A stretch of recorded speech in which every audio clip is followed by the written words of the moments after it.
প্রযুক্তি কাজে লাগিয়ে কৃত্রিমভাবে সূর্যগ্রহণের পরিকল্পনা করছেন বিজ্ঞানীরা। সূর্য নিয়ে আরও বিশদ গবেষণার জন্য এই উদ্যোগ ইউরোপিয়ান স্পেস এজেন্সির প্রভাব 3 নামের এই মিশনে 2টি স্যাটেলাইট মহাকাশে পাঠানো হবে, যা প্রথমবার মহাকাশের আবহাওয়াকে নিয়ন্ত্রণকারী সূর্যের করোনা অঞ্চলকে পর্যবেক্ষণ করবে। পৃথিবী ও এর একমাত্র উপগ্রহ চাঁদের নিজস্ব কোনো আলো নেই, ফলে তাদের আলোর একমাত্র উৎস সূর্য। নিজ কক্ষপথে ঘোরার সময় চাঁদ যখন সূর্য ও পৃথিবীর মাঝে চলে আসে, তখন সূর্যের আলো পৃথিবীতে পৌঁছাতে বাধা পায়। ওই মুহূর্তকে বলা হয় সূর্যগ্রহণ।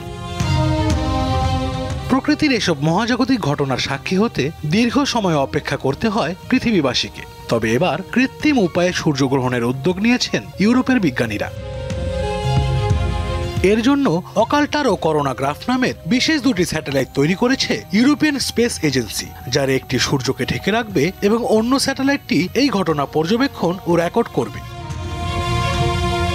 সূর্যগ্রহণের সময় চাঁদের ছায়ার বাইরে সূর্যের যে উজ্জ্বল অংশটি দেখা যায় তার নাম করোনা। বিজ্ঞানীরা বলেন, এই করোনা অঞ্চলটি মহাকাশের আবহাওয়াকে নিয়ন্ত্রণ করে, যা সূর্যগ্রহণ ছাড়া খালি চোখে দেখা যায় না। পোপ 3 নামের এই মিশনের মূল উদ্দেশ্য সূর্যের করোনা অঞ্চল নিয়ে গবেষণা, যা এর আগে কখনো করা হয়নি। মহাকাশের অনেক অজানা রহস্য জানতে এই গবেষণা সহায়তা করবে বলে জানিয়েছেন সংশ্লিষ্টরা। আশরাফ শুভ, দীপ্ত বার্তা কক্ষ।